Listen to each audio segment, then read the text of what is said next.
ಒಂದು ರೀತಿ ಸರ್ವಾಧಿಕಾರಿ ಧೋರಣೆಯನ್ನು ಮಾಡ್ತಾ ಇದ್ದಾರೆ. ಇವತ್ತು ಕ್ಯಾಬಿನೆಟ್ಟಲ್ಲಿ ಕರ್ನಾಟಕದಲ್ಲಿ ಎಷ್ಟೇ ಭ್ರಷ್ಟಾಚಾರ ಆದರೂ ಕೂಡ, ಎಷ್ಟೇ ಲೂಟಿ ಆದರೂ ಕೂಡ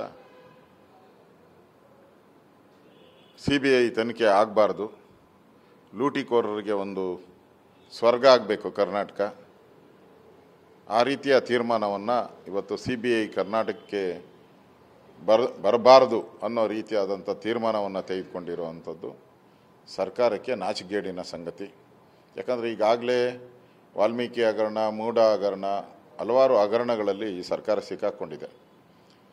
ಇದರಿಂದ ರಕ್ಷಣೆ ತಗೊಳ್ಳೋಕ್ಕೋಸ್ಕರ ಎಲ್ಲಿ CBI ಬಂದರೆ ಬಂಧನ ಆಗುತ್ತೋ, ಹಲವಾರು ಮಂತ್ರಿಗಳು ಇದರಲ್ಲಿ ಯಾರ್ಯಾರು ಭಾಗಿಯಾಗಿದ್ದಾರೋ ಅವರೆಲ್ಲರಿಗೂ ತೊಂದರೆ ಆಗುತ್ತೆ ಅನ್ನೋ ದೃಷ್ಟಿಯಿಂದ ಇವತ್ತು CBI ಕರ್ನಾಟಕಕ್ಕೆ ಬರಬಾರ್ದು ಅನ್ನೋ ಒಂದು ದುರುದ್ದೇಶದಿಂದ ಮಾಡಿರುವಂಥ ಒಂದು ಆದೇಶ ನಿಜಕ್ಕೂ ಖಂಡನೀಯ.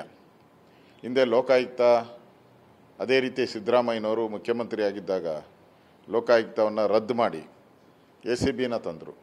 ಅವತ್ತು ಸರ್ಕಾರದ ಮೇಲೆ ನೂರಾರು ಕೇಸ್ಗಳಿತ್ತು, ಅದನ್ನೆಲ್ಲ ರಿಪೋರ್ಟ್ ಹಾಕ್ಸ್ಕೊಂಡ್ರು. ಒಂದು ಕಡೆ ಲೋಕಾಯುಕ್ತನ ಮುಚ್ಚದಂಥ ಕಾಂಗ್ರೆಸ್ ಅವರು ಇವತ್ತು CBIನೂ ಮುಚ್ಚೋವಂಥದ್ದಕ್ಕೆ ಹೊರಟಿದ್ದಾರೆ. ಇದು ಒಂದು ರೀತಿ ಜಂಗಲ್ ರಾಜ್ಯ.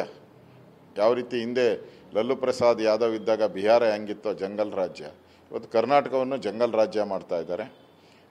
ಲೂಟಿಕೋರರಿಗೆ ಸ್ವರ್ಗ ಆಗೋ ರೀತಿ ಮಾಡ್ತಾ ಇದ್ದಾರೆ. ಇದನ್ನು ನಾನು ಖಂಡಿಸ್ತೀನಿ. ಅದೇ ರೀತಿ ಗವರ್ನರ್ ಅವರು ಏನೇ ಮಾಹಿತಿ ಕೇಳೋವಂಥದ್ದು, ಸಂವಿಧಾನದ ಮೊದಲ ಒಂದು ವ್ಯಕ್ತಿ ಅವರು, ಕಾನ್ಸ್ಟಿಟ್ಯೂಷನಲ್ ಪದವಿ ಅದು. ಹೇಗೆ ರಾಷ್ಟ್ರಪತಿ ಇದ್ದಾರೋ ಕರ್ನಾಟಕಕ್ಕೆ ಗವರ್ನರ್ ಅವರು ಅಷ್ಟೇ ಪ್ರಮುಖವಾದಂಥ ಹುದ್ದೆ. ಈಗ ಅವ್ರಿಗೆ ಮಾಹಿತಿ ಕೊಡಲ್ಲ ಅಂದರೆ ಈ ಸಿದ್ದರಾಮಯ್ಯನವರು, ಈ ಮಂತ್ರಿಗಳು ಅವ್ರ ಕೈಯಲ್ಲೇ ಪ್ರಮಾಣ ವಚನ ಸ್ವೀಕಾರ ಮಾಡಿದ್ದು, ಮಂತ್ರಿಯಾಗಿ ಮುಖ್ಯಮಂತ್ರಿಯಾಗಿ ಅವ್ರಿಗೆ ತಿರುಗು ಬಾಣ ಬಿಡ್ತಾ ಇದ್ದಾರೆ ಅಂದರೆ ಒಂದು ರೀತಿ ಇದು ಕರ್ನಾಟಕವನ್ನು ಜಂಗಲ್ ರಾಜ್ಯ ಮಾಡೋಕ್ಕೆ ಹೊರಟಿದ್ದಾರೆ. ಇದ್ರ ವಿರುದ್ಧ BJP ಹೋರಾಟವನ್ನು ಮಾಡುತ್ತೆ. ಹಿಂದೆ ಲೋಕಾಯುಕ್ತ ಮುಚ್ಚಿ ರಾಜ್ಯವನ್ನು ಹಾಳು ಮಾಡಿದ್ರು, ಈಗ CBIನ ಮುಚ್ಚುವಂಥ ಪ್ರಯತ್ನವನ್ನು ಮಾಡ್ತಾ ಇರೋವಂಥದ್ದು ಖಂಡನೀಯ. ಇದನ್ನು ಖಂಡಿಸ್ತೀನಿ.